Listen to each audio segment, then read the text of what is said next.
We all saw what happened to Damar Hamlin, the Bills player who collapsed. He hit a player on the offensive side for the Cincinnati Bengals, got up, and then he fell down. The question we have is why? Why did it happen? Could it have been prevented? Is there anything the NFL itself can do? That's what we're going to tackle today. First, let's talk about health.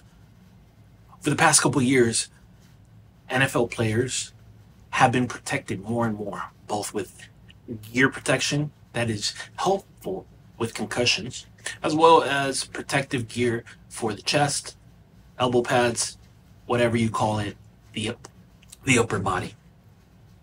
This is very important because over the past couple of years, in previous generations of NFL football players, there has been so many people who have, or so many players, who've actually had concussions. Got up, played again, wasn't actively properly thinking, in my opinion. And then down the line, as they got older and older, they had CTE. Their brain just collapsed. We've heard of so many players who died early because of CTE, whether it was because their brain was misfunctioning properly, they weren't normal, and they killed themselves. But in this situation, we all thought at the beginning that it was definitely a concussion. Got hit, maybe he had something from the past previous games, and that's why he fell. But no, he just needed CPR. It was a heart condition, at least that's what they're reporting right now. Gear protection now is much improved. The technology is being upgraded every year for the NFL to protect their players, to protect the dignity of the NFL, and to protect pretty much a sports, a league, a business. 30, 40 years ago, you would see players get hit, they acted like men, strong men, but it's okay. It's okay to say I'm injured. At least now. It's okay to say, hey, you know what? I want to keep going, but I can't because I'm injured. I can't feel my leg. I can't feel my arm. I can't feel my body, my brain. Injuries are found in all sports. They are. They really are. Let's take the NFL first. If you remember a couple years back with the Redskins, there was a player who got tackled and he was paralyzed in a way. At least he was paralyzed for a couple hours. Normally what happened in the past was a person would get tackled, they can't feel their body, they would get paralyzed. But now in that period of time during that Redskins game, I remember clearly that there was a doctor that made a move. That move was ice bath. Ice baths are so important. Once a player gets injured, you put him in an ice bath, the cells, your own body, are trying to go and protect that injured area. So what happens is you're freezing time. You're freezing the moment, the reaction time of the cells. You're freezing the moment that you're actually going to have a spinal injury. You're prolonging that period of time so that the player itself can get to the hospital, can get seen by an orthopedic surgeon, can get seen by the ER doctor, can get some help, whether it's surgery, medication, whatever it is, but you're preventing injuries to prolong in the future. That's why we saw that Redskins player come back a couple months back walking.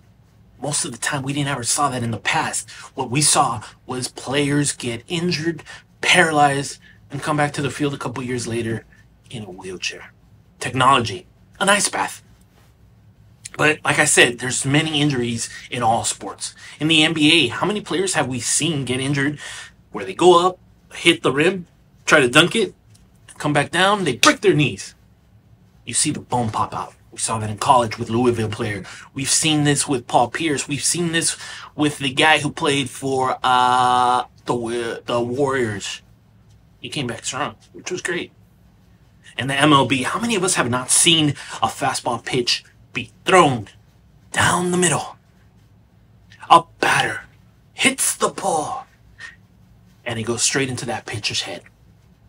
He falls back, and then out of nowhere, he's unconscious. Or he's bleeding. We all fear the worst. Or maybe a fastball thrown down the middle, a batter hits the ball, but his bat flies down to the right or left field. and he hits a fan, whether it's a young child or an adult. You see them carted off with an EMT to a hospital. Then there's NASCAR. How many of us have not seen somebody die in NASCAR? Cars going 100 miles an hour, hit the track, hit the field, hit whatever the hell the walls are, fly in the air, burn up, and come back down. Then there's golf. The golf one, you might be thinking to yourself, what? Golf? That's not a dangerous sport. Ask Tiger Woods.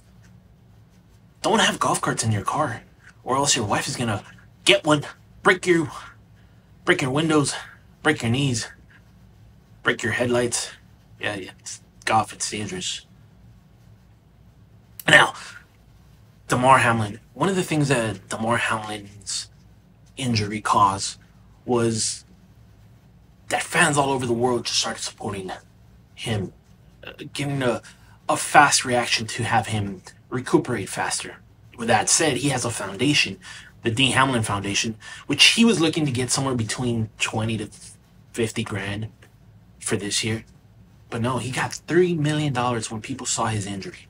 Because people care. They said, hey, you know what? Maybe if something happens to him, at least we did something good for him. Like I said, there are so many fans all over the NFL that actually gave him support, whether they were rivals in other teams, whether they were from another division, whether they were from whatever team it was. Everybody was showing support. Even the Niagara Falls turned their lights blue just to support Damar Hamlin. How many sportscasters just wished him the best? They weren't there to criticize. They weren't.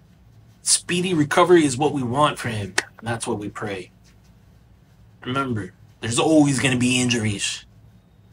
But how a team performs in that moment is going to save lives. Sports lives.